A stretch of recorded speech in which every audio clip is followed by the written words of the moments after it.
I've always loved Christmas. The sound of carols, the twinkling lights, and the windows full of toys glowing red and gold. It was one December evening, as I was walking down the streets of downtown, that I first noticed the little toy store. It seemed to have appeared out of nowhere, tucked between two buildings that always seemed to be there. "Toys and the Magic of Christmas," read the faded sign. The Christmas lights around the window flickered in an irregular, almost hypnotic rhythm. Inside, I saw old toys, porcelain dolls, wooden trains, and a teddy bear with eyes that seemed to follow me. The door creaked as I pushed it open, and I was greeted by an elderly man with a friendly, if tired, smile. He wore a red sweater and on his head a Santa hat. The smell of the place was a mix of old wood and something sweet, like freshly baked cookies. "Looking for something special?" he asked. I spent hours exploring the store, examining each toy as if I were choosing something for myself, even though I had long since left my childhood behind. In the end, I chose a small snow globe with a Christmas scene inside, a lit-up house and children playing in the snow. "It's a good idea," the old man said, carefully placing the globe in a box, "but be careful, some things carry memories." I didn't understand what he meant, but I thanked him and left. I didn't notice something strange until I got home. When I put the globe on the table, it seemed like the figures inside had changed. Instead of children playing, there was a lonely boy sitting on the steps of the house. That night, I woke up to a sound coming from the living room. It sounded like something was being dragged across the floor. I turned on the light, but I didn't see anything out of place. The snow globe, however, seemed to be in a different corner of the table. I decided it was just my imagination. Maybe the Christmas spirit was messing with my mind. But the next night, the sounds came back more clearly.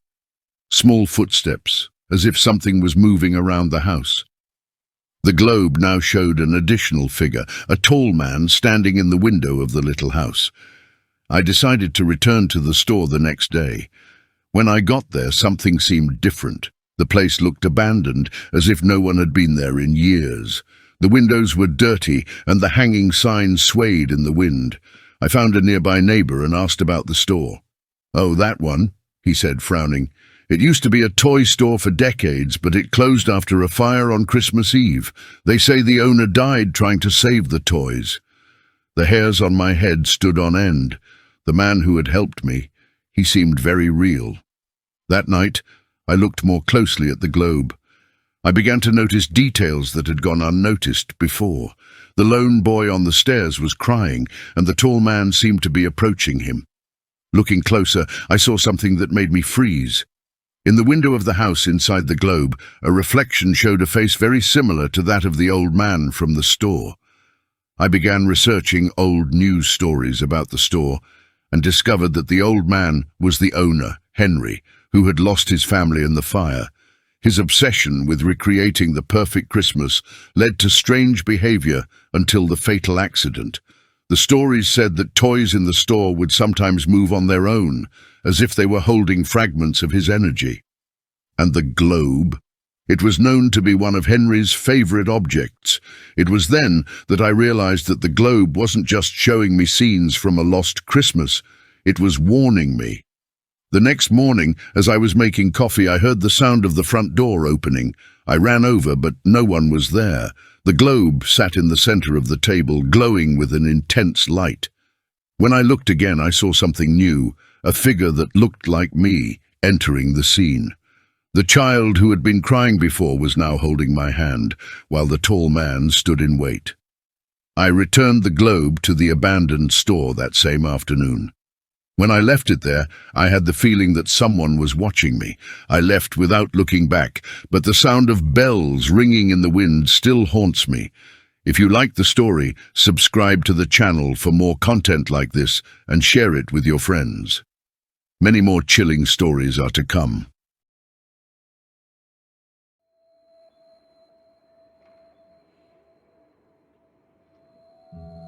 Hi everyone. My name is Raphael, and I honestly never thought I would experience what I'm going to tell you today. I've always been a skeptic. I never believed in spirits, curses, or cursed objects. But after what happened to Fofo, I can no longer ignore what I saw. I know you're going to think I'm going crazy, but I hope you understand me. It all started on a seemingly normal day. I was living in a small apartment in Botafogo, here in Rio de Janeiro, and it was just another Tuesday. The day was exhausting. I was tired from work, but happy to have the rest of the night to relax. When I got home, my mother called me, as she always does, asking how I was. The conversation was actually quite funny, until she said, "Son, I sent you a Christmas present in the mail. You'll like it. It's something you loved when you were little." I was curious, but I didn't pay much attention to it. The mail here at home is always late, so I thought it would be something simple, maybe a book or a toy. I had no idea that it would change my life. That night, the package arrived. It was a medium-sized box, plain, without any markings. I opened it, and to my surprise, inside was the Fofo doll. I hadn't seen one of those since I was a child. It was the stuffed doll I loved so much, with the huge face, the colorful hair, and that strange smile. I laughed, and for a moment I felt nostalgic. My God, how crazy! How did she get one of those? I didn't even know where to buy one of those Fofo nowadays. But when I looked closer, I realized that something was strange. The doll seemed too new, and to the touch, it was a little colder than it should have been. That made me stop for a second, but I soon gave in and decided to put it on the shelf in the living room as a souvenir. That night I couldn't sleep well. I don't know why, but I felt like I was being watched. Something was different in the apartment, but I couldn't quite put my finger on it. It felt uncomfortable, like the air was thicker. I looked at Fofo on the shelf and for a moment wondered if I was just being paranoid. There was no reason for it. It was just a doll, I thought. The next morning, when I woke up, I went to the kitchen and made myself some coffee, as I always did. But when I returned to the living room, something caught my attention. The Fofo doll, which I had left on the shelf, was now facing the front door, as if it had been moved. I swear, guys, that when I put it there the night before, it was facing the wall. And I'm not the kind of person who usually leaves things out of place. A shiver ran down my spine, but I tried to ignore it, convincing myself that it could have been the wind or some other logical explanation. However, that was just the beginning. I started to notice other strange things happening around Fofo. Sometimes when I walked past the room, I felt an inexplicable cold sensation, even though the air conditioning was off and the window was closed. Other times I heard a low sound, as if the doll was moving, but whenever I looked at it, it was still, just like before. And then, something happened that made me start to question everything. One night after a long day of work, I went to bed and immediately fell asleep. In the middle of the night, I was woken up by a low, almost imperceptible laugh. I was still half asleep, but that laugh, I recognized it immediately. It was a deep, muffled laugh like Fofo's own. I got out of bed, shivering, and went to the living room. Fofo was there, looking at the door. But what made me freeze was his smile. It was more open, wider than before, as if he were smiling at me. A smile that wasn't just silly. It was disturbing. I was already starting to get paranoid, but that couldn't be a coincidence. The doll was alive, somehow. I knew I wasn't going crazy, but no one would believe me anymore. I started researching, desperate, and that's when I found something very strange. Researching about Fofo, I discovered that there were some urban legends related to him, mainly about old versions of the doll that, according to rumors, had been cursed. One story I read said that in the past, some people had bought these dolls at antique fairs, and after a while, inexplicable things started happening. Objects moving by themselves, strange sounds, laughter in the middle of the night, even apparitions. Some claimed that the Fofo doll had been part of an ancient ritual, and that when touched by someone it released a curse. I didn't know what to think, but I began to feel as if I had been chosen somehow to be the next. That night, while I was trying to rest in my room, I heard laughter once again. Only this time it wasn't coming from the living room, it was coming from inside my room.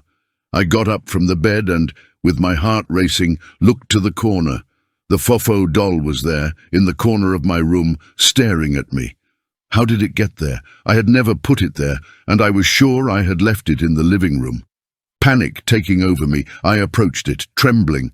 I tried to pick up the doll, and it was warm.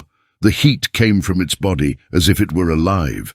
When I touched its head, the doll's smile seemed to grow even bigger, and in a sigh I heard a whisper, "You can't leave me." I knew it was no longer a mere coincidence. The doll was cursed, and with each passing minute it seemed to gain more power over me. I began to be unable to sleep. I felt like Fofo was watching me at all times. During the day, he was in the living room. At night, he was in my room, ever closer, ever more threatening. I was starting to go crazy. I went to a Catholic church, desperate, looking for help. The priest who attended me seemed to understand my distress, and when I mentioned Fofo, he turned pale. He told me that the doll was contaminated by ancient and evil energies. It was a cursed object, and if it was not removed from my presence, I would run a serious risk of suffering terrible consequences.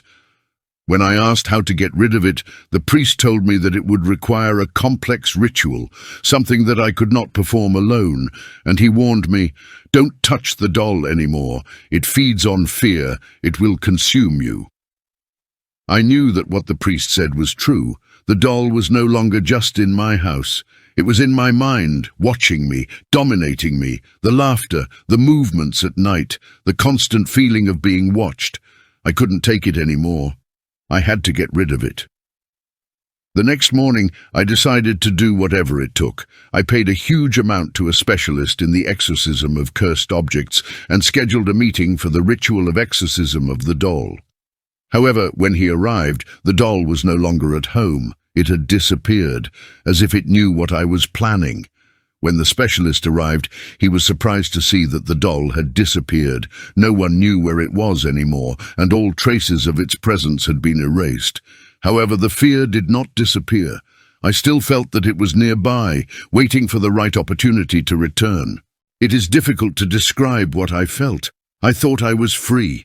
I truly believed that after that day I would never hear or see the Fofo doll again, but I was wrong. It all happened last night. I was at home, alone, trying to ignore the nightmares that still haunted me. The feeling that Fofo was still out there never completely disappeared, but I tried to remain calm, as if it was all a story invented by my mind.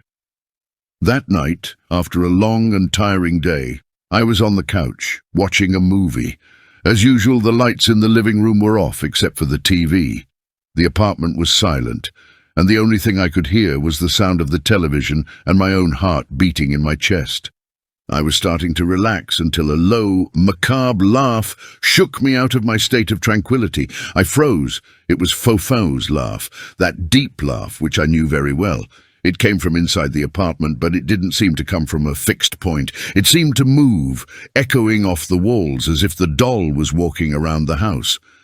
I looked at the shelf where the doll used to be, but it wasn't there. It wasn't in the bedroom, nor in the living room. A feeling of dread took over me.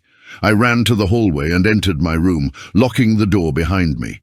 Fear took over me, and I could no longer control the panic. I knew the doll was there, and it wouldn't go away so easily, and that was when I saw him. There, in the corner of my room, Fofo was standing, with that bizarre smile on his face. But something was different. His eyes were now completely black, as if they had been replaced by empty holes. His colourful hair seemed to be dry, and his skin was paler, almost cadaverous. He was taller, more menacing. I tried to scream, but my throat was dry. Everything around me seemed to be spinning, and I didn't know what to do. Fofo took a step toward me, and with his scary laugh said, "You can't abandon me. It's too late for that now." My heart was beating so hard it felt like it was going to explode. I knew that if I made any move, he would come for me. I didn't know what else to do. It was then that, in the midst of my despair, I remembered what the priest had told me. The doll fed on fear.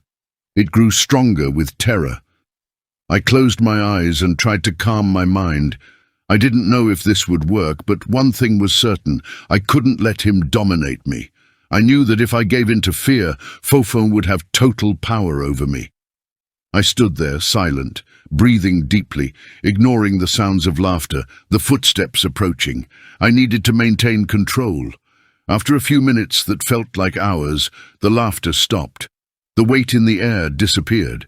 I opened my eyes and looked at the corner where Fofo was. He was no longer there. I thought I had won, but now I'm not sure of anything anymore. Fofo disappeared as if he had never existed, but I know he is still somewhere. Now I'm here, sharing this with you, because I know I can't carry this burden alone.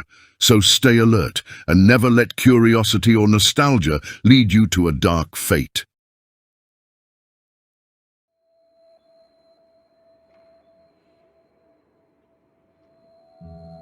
I think everyone has a Christmas memory they wish they could forget.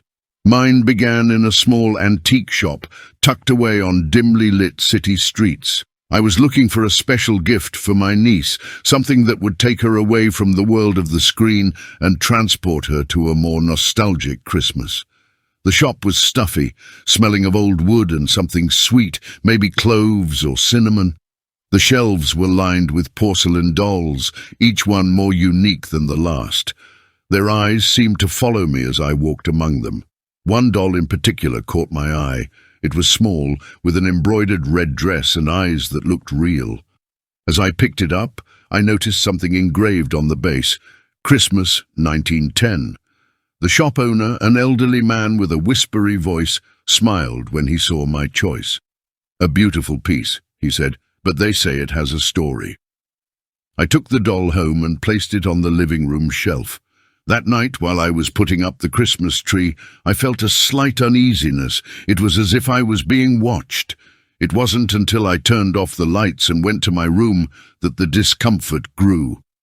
In the silence of the early morning, I heard the sound of something falling in the living room. When I went to investigate, the doll was on the floor, facing the door. There was no way it could have fallen on its own. I put it back on the shelf, but my heart was already beating faster. The next day, I decided to research the inscription on the doll. I discovered that in 1910 there was a fire in a toy factory in the neighboring town. More than a dozen children died in the accident, all of them children of the factory workers.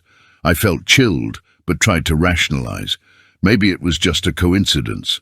After all, old dolls often came with tragic stories, didn't they?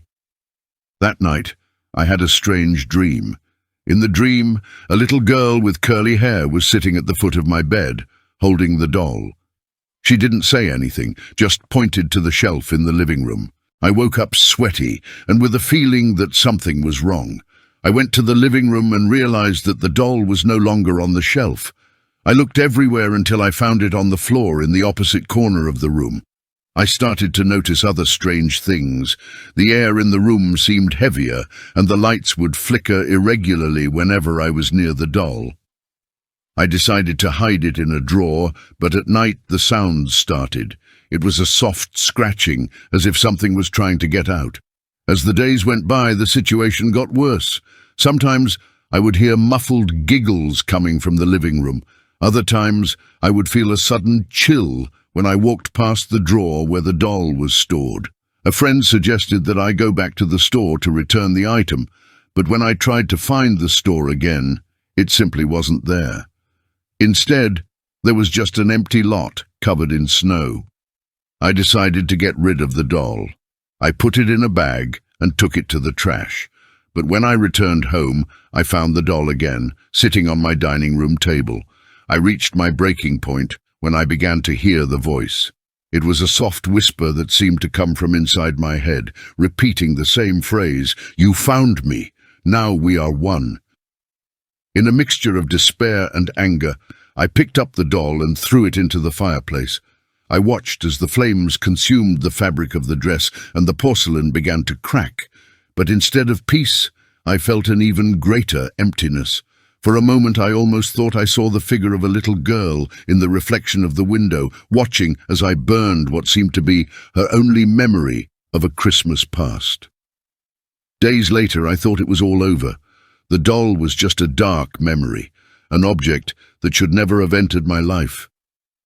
On Christmas Eve, as my family gathered, I noticed something strange on the tree. A small ornament, which I had not placed there, was swinging gently in the branches. It was a miniature doll, complete with the embroidered red dress and lifelike eyes. Since then, I have never spent a Christmas alone. The feeling of being watched is constant, and sometimes I still hear that whisper.